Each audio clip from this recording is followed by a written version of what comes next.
Hello അസ്സാം വലൈക്കും welcome back to my channel. ഇന്നത്തെ വീഡിയോ എന്ന് പറയുന്നത് ബാലിയിൽ നിന്ന് 12,000 രൂപയ്ക്ക് ബൈക്കിൽ പെട്രോൾ അടിച്ചതും ലിപ്പോ മാൾ എന്ന മാൾ സന്ദർശിച്ചതും അതേപോലെ ബാലിയിലെ ട്രാഫിക് ഡിസിപ്ലിൻസും എല്ലാം കൂടി ഉൾക്കൊള്ളിച്ചിട്ടുള്ള ഒരു വീഡിയോ ആണ്. അപ്പോൾ വീഡിയോ മൊത്തത്തിലായിട്ട് കാണാൻ നിങ്ങൾക്ക് ഇഷ്ടമാവുകയാണെങ്കിൽ ലൈക്ക് ചെയ്യുക, നിങ്ങളുടെ അഭിപ്രായങ്ങൾ കമൻറ്റ് ചെയ്യുക, സബ്സ്ക്രൈബ് ചെയ്യാത്തവരുണ്ടെങ്കിൽ സബ്സ്ക്രൈബ് ചെയ്യുക.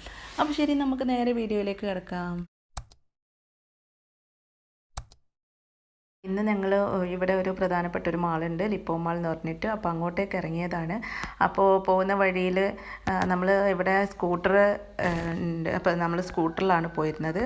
2 സ്കൂട്ടറാണ്. ഒന്ന് ഹസ്ബൻഡും മക്കളും കയറും. ഒന്നിൽ ചില സമയത്ത് ഞാൻ ഓടിക്കും, ചില സമയത്ത് മോനും ഓടിക്കും, അങ്ങനെയാണ്. പക്ഷേ ഇവിടെ ഓടിക്കാൻ നല്ല ഒരു പേടിയും പേടിക്കാനില്ല നമുക്ക് കേട്ടോ. കാരണം അത്രയ്ക്കും ഡിസിപ്ലിനാണ്.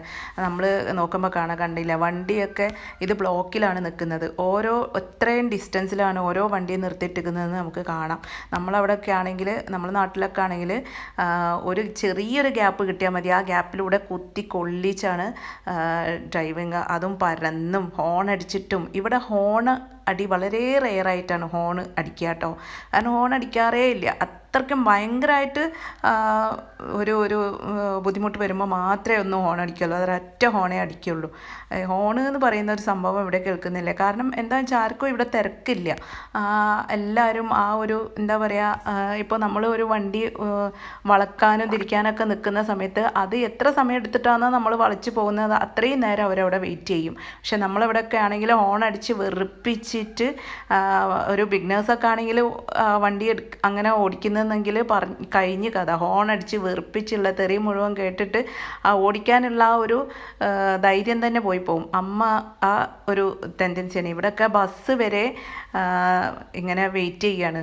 നമ്മളവിടെയൊക്കെ ബസ്സൊക്കെ ഉള്ള ഗ്യാപ്പിലൂടെ കുത്തി കയറുന്ന ഒരവസ്ഥയാണ്. അപ്പോൾ ഭയങ്കര ഡിസിപ്ലിനാണ് ഇവിടുത്തെ ഡ്രൈവിങ്ങിന് കേട്ടോ. പ്രത്യേകിച്ച് ബിഗ്നേഴ്സൊക്കെ ഒരു പേടിയില്ലാതെ ധൈര്യമായിട്ട് ഓടിക്കാൻ പറ്റിയൊരു സ്ഥലമാണ്. കാരണം നാട്ടിലുള്ളവർക്ക് നല്ല ക്ഷമയാണ്. നമ്മളെ നാട്ടിലുള്ള ആൾക്കാരെ പോലെയല്ല, നല്ല ക്ഷമയുള്ള ആൾക്കാരാണ്. നമ്മളൊക്കെ തീർന്നു കഴിഞ്ഞാൽ നമ്മളെ നാട്ടിലൊക്കെ പെട്രോൾ പമ്പിലേക്ക് എത്തണം. പക്ഷേ അല്ലെങ്കിൽ പെട്രോൾ പമ്പ് പോയി വാങ്ങിച്ച് കൊണ്ടുവന്ന് ഒഴിക്കുകയൊക്കെ വേണം. ഇവിടെ അത് വേണ്ട കേട്ടോ. ഇവിടെ എല്ലാ ചെറിയ ഷോപ്പുകളിലും ഓരോ കുപ്പിയിലാക്കിയിട്ട് പെട്രോൾ ഉണ്ടാകും. 12,000 എന്ന് പറയാൻ കാരണം, ഒരു കുപ്പിക്ക് 12,000 എന്ന് പറയാൻ കാരണം, ഇവിടുത്തെ 12,000 എന്ന് പറഞ്ഞു കഴിഞ്ഞാൽ നമ്മുടെ നാട്ടിൽ ഏകദേശം ഒരു 32-35 രൂപയേ ഉള്ളൂ കേട്ടോ. ഇവിടെ പെട്രോളിന് കുറവാണ്. ഇവിടെ തുടങ്ങുന്നത് 1000-ലാണ്. 1000 റുപ്പിയ എന്നാണ് ഇവിടുത്തെ പൈസക്ക് പറയുക. അപ്പോൾ 1000-ലാണ് ഇവിടെ സ്റ്റാർട്ട് ചെയ്യുന്നതിന്. അതുകൊണ്ടാണ് 12,000 എന്ന് പറയാൻ കാരണം. ഞങ്ങൾ നേരെ വന്നത് ഗലേറിയ എന്ന് പറഞ്ഞൊരു മാളിലേക്കാണ്. എല്ലാ മാളിൻ്റെ പ്രത്യേകത എന്ന് പറഞ്ഞാൽ പാർക്കിങ്സൊക്കെ സെൽഫ് സർവീസാണ്. അതായത് സെക്യൂരിറ്റീസ് ഒന്നും ഉണ്ടാവില്ല. കണ്ടാൽ തന്നെ നമുക്കൊരു വൃത്തി തോന്നും. കാരണം എന്താ വെച്ചാൽ എല്ലാതും ഒരേ ഭാഗത്തേക്കാണ് പാർക്ക് ചെയ്തിട്ടുള്ളത്. അപ്പോൾ ബൈക്ക് കണ്ടില്ലേ, അതൊക്കെ ഓരോ ലൈൻ വരച്ചിട്ടുണ്ട്. ആ ലൈനിൻ്റെ ഉള്ളിൽ നമ്മൾ കൊണ്ടു നിർത്തണം. അതും ഒരു ഭാഗത്തേക്ക്, അങ്ങോട്ടും ഇങ്ങോട്ടും തല കുത്തനെയോ ഒന്നുമല്ല നിർത്തേണ്ടത്. ഇതേപോലെ ഫ്രണ്ട് ഭാഗം ഒരു ഭാഗത്തേക്കാക്കിയിട്ടാണ് നിർത്തിയിടുക. എല്ലാ മാളിലും അങ്ങനെ തന്നെയാണ്. അത്തേക്ക് കയറണമെന്നുണ്ടെങ്കിൽ വാക്സിനേഷൻ കാർഡ് കാണിക്കണം. അപ്പോൾ അത് നമ്മൾ കാണിച്ചു കൊടുക്കുകയാണ്. പിന്നെ കൂടുതലായിട്ട് ഞാൻ ഇതിൻ്റെ അകത്തുനിന്ന് വീഡിയോ എടുത്തിട്ടൊന്നുമില്ല. കാരണം നമ്മൾ സാധാരണ മാളുകളൊക്കെ ഉള്ള പോലെ തന്നെയാണ്. അപ്പോൾ അതുകൊണ്ട് കുറേ ഇങ്ങനെ വീഡിയോ ഇടുമ്പോൾ ഇനി അതൊരു ബോറടിക്കണ്ടെന്ന് വിചാരിച്ചിട്ട് കുറച്ചൊക്കെ ഇതിൽ നിന്ന് എടുത്തിട്ടുള്ളത് ഞാൻ നിങ്ങളുമായിട്ട് ഷെയർ ചെയ്യുന്നുണ്ട്.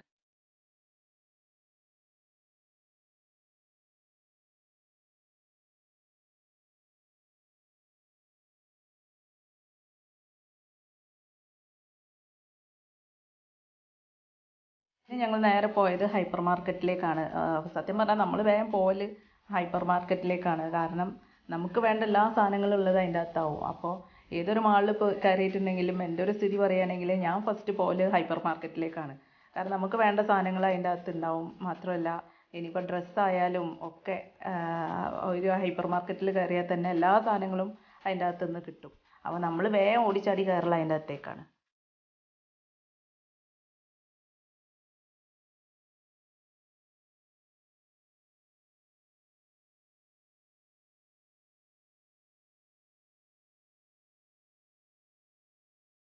ഇതിൻ്റെ അകത്ത് കയറിയപ്പോൾ സത്യം പറഞ്ഞാൽ ഏത് ഭാഗത്തു നിന്നാണ് വീഡിയോ എടുക്കേണ്ടത്, ഏത് ഭാഗമാണ് എടുക്കേണ്ടത് ഒക്കെ ഒരു കൺഫ്യൂഷനായിരുന്നു കേട്ടോ.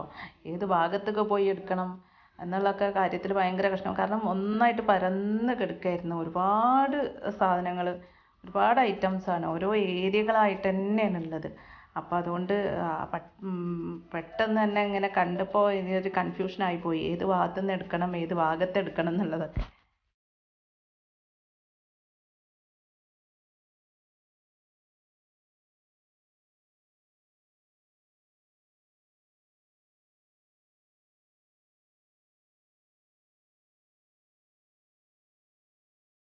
ഇത് ജ്യൂസാണ് കേട്ടോ. പല ടൈപ്പ് ഓഫ് ജ്യൂസ് ഉണ്ട് ഇവിടെ, വെറൈറ്റി ജ്യൂസുകളാണുള്ളത്.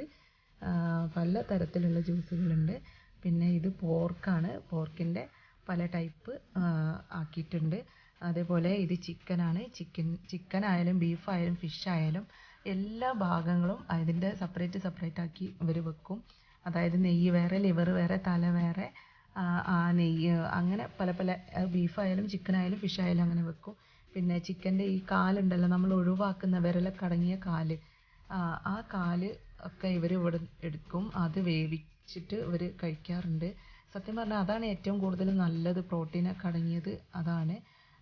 പക്ഷെ നമ്മളത് ഒഴിവാക്കുന്നു. ചില സമയത്ത് നമ്മൾ കോഴിക്കടയിലൊക്കെ കാണാം ഈ ബംഗാളികൾ അത് വാങ്ങിച്ചു കൊണ്ടുവന്ന്, ഏറ്റവും നല്ല സാധനമാണ് ചിക്കൻ്റെ അത്. ഇവരിവിടെ അത് വേവിച്ചിട്ട് കഴിക്കാറുണ്ട്. പിന്നെ ഇത് ഫിഷാണ്, പല ടൈപ്പിലുള്ള ഫിഷ് ഉണ്ട്. പിന്നെ ലോകത്തിലെ ഏറ്റവും റേറ്റ് കൂടിയ ഫിഷാണ് സാൽമൺ ഫിഷ്, അതാണ് ഈ കാണുന്നത്. ഫിഷിൻ്റെ പല ഭാഗങ്ങളാക്കിയിട്ട് വെച്ചിട്ടുണ്ട്, തല വേറൊക്കെ ആയിട്ട്. പിന്നെ ഇത് കണ്ടാൽ വിചാരിക്കും നമ്മൾ കേക്കാണോ അതോ മിഠായി ആണോ, ചെറിയ കുട്ടികൾ കഴിക്കുന്നൊരു സ്പോഞ്ച് പോലത്തെ ഒരു മിഠായി ഉണ്ടല്ലോ, അതാണോ കേക്കാണോ എന്നൊക്കെ തെറ്റിദ്ധരിച്ചു പോകും. സത്യത്തിൽ ഞാനത് തെറ്റിദ്ധരിച്ചിരുന്നു ഫസ്റ്റ്, പിന്നെയാണ് അത് റീഡ് ചെയ്തത്. ഇത് ഫിഷാണ് കേട്ടോ. ഫിഷ് ഇങ്ങനെ ആക്കി വെച്ചതാണ്. ഇത് ഇനി ഫ്രൈ ചെയ്തിട്ട് നമുക്ക് യൂസ് ചെയ്യാം. ഈ മീൻ കഴിക്കാത്ത കുട്ടികൾക്കൊക്കെ വേണ്ടിയിട്ട് തയ്യാറാക്കിയതാണെന്ന് തോന്നുന്നത്. അതൊരു വെറൈറ്റി ടൈപ്പിലാക്കി വെച്ചിട്ടുണ്ട്. കണ്ടാൽ വിചാരിക്കും മിഠായി ആണെന്ന്, അല്ലെങ്കിൽ കേക്കാണെന്നൊക്കെ വിചാരിക്കും. അതൊന്നല്ല. പിന്നെ ലൈവായിട്ടുള്ള ഫിഷും ഉണ്ട് ഇവിടെ. പിന്നെ നമ്മൾ ഈ മീനിൻ്റെ റേറ്റ് 7,999 കാണുമ്പോൾ ഞെട്ടേണ്ട കാര്യമൊന്നുമില്ല. ഇത് ഇവിടുത്തെ റേറ്റാണ് കേട്ടോ. നമ്മുടെ നാട്ടിൽ ഇത് 150, 200 ഒക്കെ നമ്മുടെ നാട്ടിലേക്ക് കൺവേർട്ട് ചെയ്താൽ ഉണ്ടാവും. പിന്നെ ഈ പൊരിക്കുന്നത് മധുരക്കിഴങ്ങാണ്. ഇവിടെ പൊട്ടാറ്റോനേക്കാളും കൂടുതൽ പ്രാധാന്യം ഈ ചക്കരക്കിഴങ്ങ് എന്ന് പറയുന്ന ആ മധുരക്കിഴങ്ങുണ്ടല്ലോ, അതാണ് ഈ പൊരിക്കുന്നത്. അങ്ങനെ പിന്നെ കുറച്ച് സാധനങ്ങളൊക്കെ അവിടുന്ന് വാങ്ങിച്ചു, ബില്ലൊക്കെ ചെയ്തു. പിന്നെ ഞങ്ങൾ കുറച്ച് നേരം ഒന്ന് അവിടെ ഇവിടെയൊക്കെ ആയിട്ട് ഇങ്ങനെ ചുറ്റിക്കറങ്ങി നടന്നു.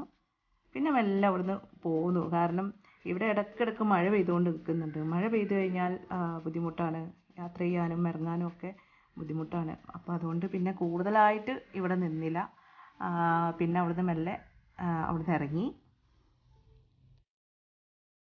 പിന്നെ ഞങ്ങളിവിടെ അടുത്തുള്ള സ്ഥലങ്ങളിലൊക്കെ കറങ്ങാൻ വേണ്ടിയിട്ട് 2 ബൈക്ക് റെൻറ്റിനടുത്തേക്കായിരുന്നു. അപ്പോൾ കൂടുതൽ ദിവസങ്ങളൊക്കെ നിൽക്കുന്നവരുണ്ടെങ്കിൽ എനിക്ക് തോന്നുന്നത് അടുത്തൊക്കെ പോകാൻ ഏറ്റവും കംഫർട്ടായിട്ടുള്ളത് ബൈക്ക് തന്നെയാവും, ബൈക്ക് റെൻറ്റിന് എടുക്കുന്നതാവും. പിന്നെ ഇവിടെ ഗോജാക്ക് എന്ന് പറഞ്ഞൊരു ഇതുണ്ട്, അത് ബൈക്കും ടാക്സിയൊക്കെ ആയിട്ടുണ്ട്. അത് അവരും നമ്മളെ ഏതാ സ്ഥലത്തെന്ന് വെച്ച് കഴിഞ്ഞാൽ അവരും എത്തിച്ചു തരും. പക്ഷേ നമുക്ക് നമ്മുടെ ഇഷ്ടത്തിനും ഇതിനനുസരിച്ച് പോകണമെന്നുണ്ടെങ്കിൽ, ഒന്ന് ഫ്രീ ആയിട്ട് പോകണമെന്നുണ്ടെങ്കിൽ നമ്മൾ റെൻറ്റിന് എടുക്കുകയാണ് ബെറ്റർ എന്നാണ് എനിക്ക് തോന്നുന്നത്. പിന്നെ ദൂര സ്ഥലങ്ങളിലേക്കൊക്കെ പോകണമെന്നുണ്ടെങ്കിൽ മാത്രം നമുക്ക് കാറ് വാടകയ്ക്ക് എടുത്താൽ മതി. അല്ലാത്ത കുറച്ച് കൂടുതൽ ദിവസം നിൽക്കുന്നവരെ കാര്യമാണ് പറഞ്ഞത്. കൂടുതൽ ദിവസം നിൽക്കുന്നവരൊക്കെ എനിക്ക് തോന്നുന്നത് ഗോജാക്കിനേക്കാളും ഏറ്റവും ബെറ്റർ ബൈക്ക് റെൻറ്റിന് എടുക്കുന്നതാണെന്നാണ് തോന്നുന്നത്. പക്ഷെ രാത്രിയൊക്കെ ആയിരുന്നു ഞങ്ങൾ തിരിച്ചു പോകുമ്പോൾ. അപ്പോൾ പെട്രോൾ അടിച്ചിട്ട് പോകാമെന്ന് വിചാരിച്ചിട്ട് കയറിയതായിരുന്നു. അപ്പോൾ ഇവിടെ പെട്രോൾ പമ്പിൽ തന്നെ നിൽക്കുന്ന ഒരു ഡിസിപ്ലിൻ കണ്ടില്ലേ. എല്ലാവരും ലൈനായിട്ട് ബാക്കിലായിട്ടാണ് നിർത്തിയിട്ടിരിക്കുന്നത്. ഒരാളടിച്ച് പെട്രോൾ അടിച്ച് കഴിഞ്ഞതിന് ശേഷം ആ ലൈനിന് ഇപ്പുറത്തേക്ക് മറ്റേ ആൾ കിടക്കുകയുള്ളൂ. അങ്ങനെ അത്രയും ഡിസിപ്ലിനാണ്, പരന്നൊന്നും കിടക്കുന്നില്ല. ആ ഒരു ലൈന് കണ്ടപ്പോൾ എനിക്കൊരു അതിശയം തോന്നിയപ്പോൾ ഞാൻ എടുത്തതാണ് കേട്ടോ. കാരണം 2 റോലായിട്ട് ഈ ലൈന് നിൽക്കുന്നുണ്ട്. അത് ഒരാൾ അടിച്ച് കഴിഞ്ഞ് ഒന്ന് മുന്നോട്ട് പോകുന്നതിന് ശേഷമാണ് ബാക്കിൽ നിന്ന് അടുത്ത ആൾ പെട്രോൾ അടിക്കാൻ മുന്നോട്ടേക്ക് വരുന്നത്. അത്രയ്ക്കും ഡിസിപ്ലിനാണ്. പിന്നെ ഇതിൽ കാണുന്ന ഒരു പച്ച ഹെൽമെറ്റും പച്ച ജാക്കറ്റൊക്കെ ഇട്ടിട്ട് ഒരാളെ കാണാം. നിങ്ങൾക്ക് കാണുന്നുണ്ടോയെന്ന് അറിയില്ല. അതാണ് ഞാൻ നേരത്തെ പറഞ്ഞിരുന്നത് ഗോജാക്ക്. അത് നമ്മൾ ഫോൺ ചെയ്യേണ്ട കാര്യം ഒന്നുമില്ല. അവർ എല്ലാ റോഡിലും അവർ ഇങ്ങനെ ഇടയ്ക്ക് വണ്ടിയായിട്ട് ഇങ്ങനെ, ഇടയ്ക്കല്ല എല്ലാ സമയത്തും വണ്ടിയായിട്ട് ഇങ്ങനെ വരും. പോകണോ ടാക്സിയാണോ പോകണോ എന്ന് ചോദിച്ചിട്ട്. അപ്പോൾ നമുക്കത് ഫോൺ ചെയ്ത് വിളിക്കേണ്ട ആവശ്യമൊന്നുമില്ല അവരെ. അപ്പോൾ ഇത്രയൊക്കെയാണ് ഇന്നത്തെ വീഡിയോ ഇഷ്ടമായിട്ടുണ്ടെങ്കിൽ ലൈക്ക് ചെയ്യാനും അതേപോലെ നിങ്ങളുടെ അഭിപ്രായങ്ങൾ നിർദ്ദേശങ്ങളും കമൻറ്റ് ബോക്സിൽ കമൻ്റായിട്ട് ഇടാനും സബ്സ്ക്രൈബ് ചെയ്യാതെ കാണുന്ന കൂട്ടുകാരുണ്ടെങ്കിൽ സബ്സ്ക്രൈബ് ചെയ്യാനും മറക്കരുത് കേട്ടോ. അപ്പോൾ ഇനി നെക്സ്റ്റ് ഒരു കിഡ്ലൻ വീഡിയോ ആയിട്ട് വരുന്നവരെ ബൈ, ടേക്ക് കെയർ.